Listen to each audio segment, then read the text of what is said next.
नमस्ते. आज झालेल्या कंबाईनच्या पूर्वपरीक्षेच्या पेपरमधले भूगोलाच्या प्रश्नांची उत्तर आपण बघतोय. सेट बी आपल्याकडे आहे.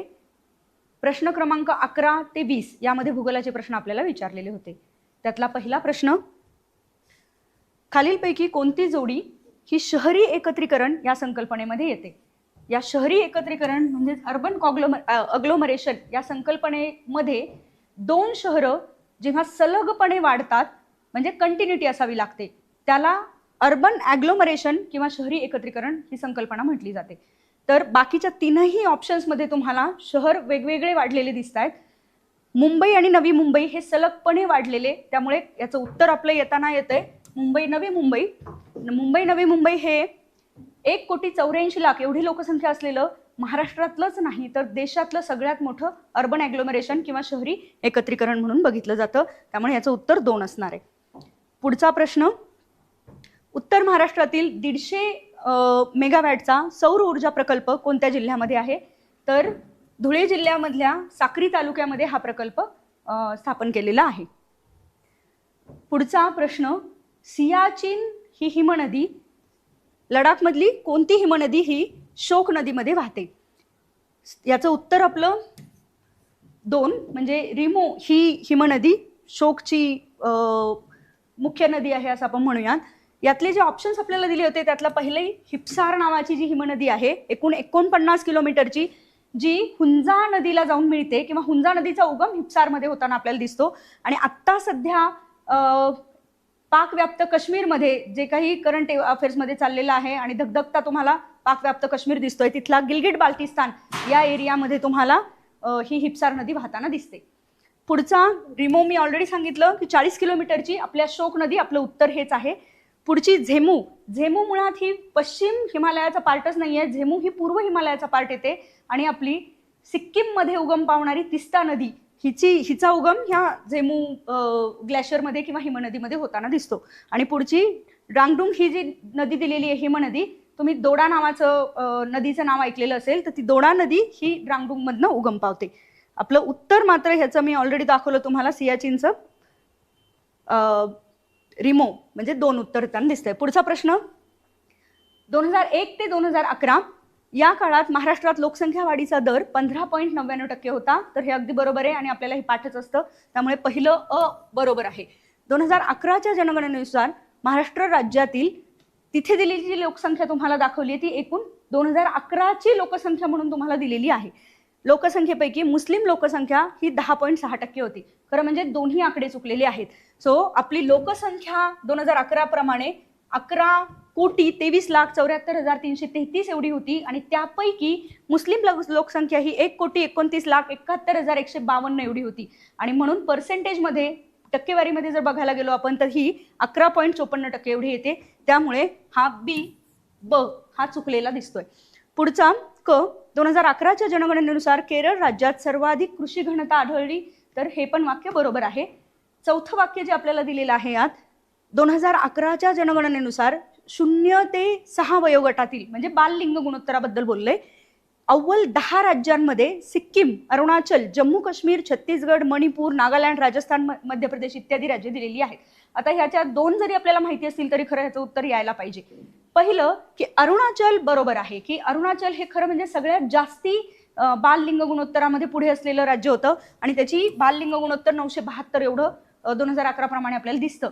पण सगळ्यात शेवटची जी 3 राज्य होती त्यात पहिलं हरियाणा, दुसरं पंजाब आणि तिसरं त्यावेळेला 2011 मध्ये राज्याचा दर्जा असलेलं जम्मू काश्मीर हे तिसरं होतं आणि त्याची बाललिंग गुणोत्तर 863 एवढंच होतं. त्यामुळे पहिल्या 10 मध्ये जम्मू काश्मीर नव्हतं. एवढं जरी आपल्याला माहिती असेल तरी हे वाक्य चुकलंय हे आपल्याला लक्षात येतं.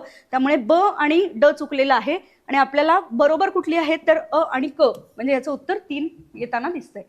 पुढे 15वा प्रश्न, कोकण किनारपट्टीचा जो भाग अरबी समुद्राच्या किनाऱ्यालगत सखल भूरचनेचा असतो. सखल म्हणजे ज्याला आपण खलाटी ह्या नावाने म्हणजे एक उत्तर येताना दिसतंय. आणि याच किनाऱ्यालगत जो डोंगराळ छोटा छोटा भाग आपल्याला दिसतो त्याला वलाटी ह्या नावाने आपण ओळखतो. याचं उत्तर 1 हे येतंय. पुढचा प्रश्न आहे जो आपल्याला कृषी मधनं विचारलेला आहे.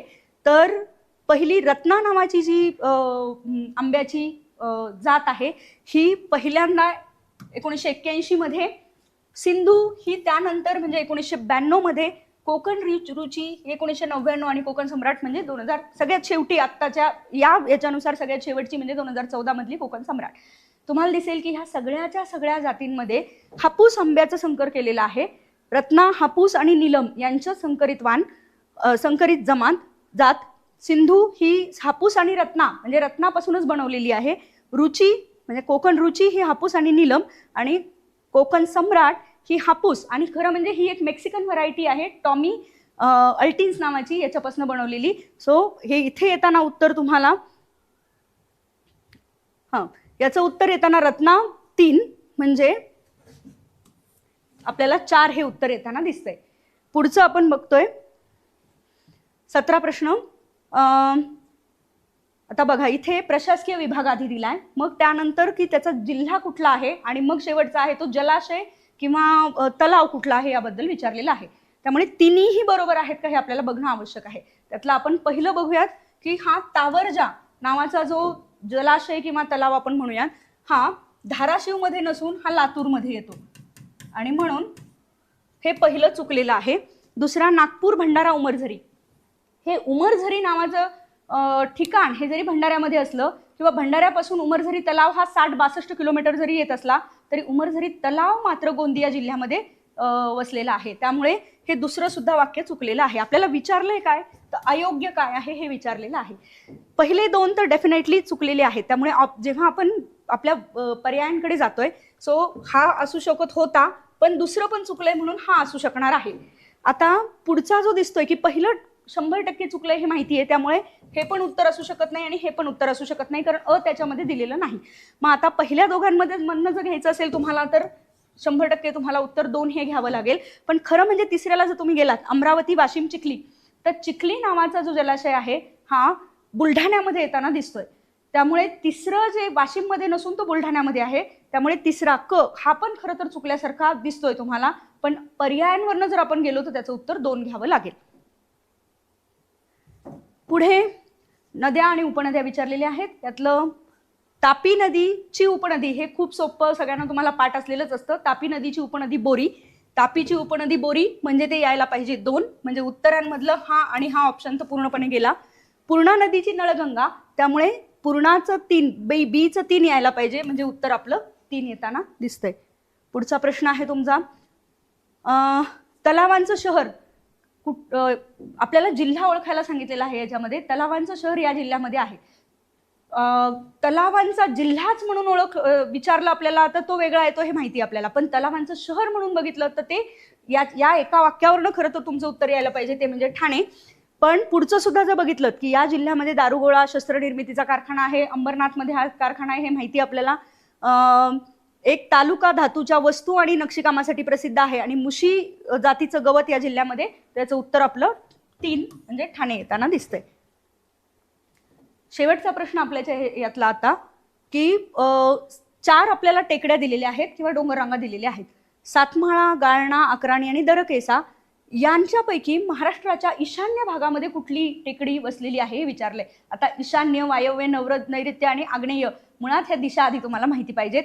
ज्यांना हे मराठीत लक्षात नसेल आलं त्यांनी खाली इंग्लिशमध्ये जरी बघितलं तरी तुम्हाला नॉर्थ ईस्टर्न म्हणजे उत्तरेकडचा आणि पूर्वेकडचं यातनं लक्षात यायला पाहिजे. सो ईशान्य म्हणजे ही आपल्याला विचारल्यात ह्यातल्या ईशान्यमध्ये असलेल्या टेकड्या कुठल्या.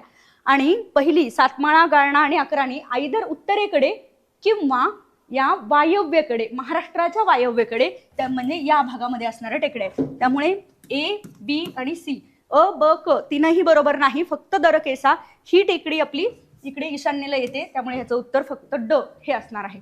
असे एकूण 10 प्रश्न तुम्हाला इथे दिसतील. यातलं एकाच प्रश्नाच्या बाबतीमध्ये थोडंसं जिथे आपण पाहिलं की तिसरी पण जोडी चुकलेली आहे, तर तो प्रश्न फक्त कदाचित कॅन्सल होऊ शकतो. पण अदरवाईज हे जे आपण आता पाहिलेत असेच तुम्ही इतर पण विषयांचे आपल्या यूट्यूब चॅनलवरनं पाहून घ्या. तुमचा किती स्कोर येतोय हा मोजा, किती कट ऑफ लागेल हे पुढच्या काही सत्रांमध्ये आपण डिस्कस करूया.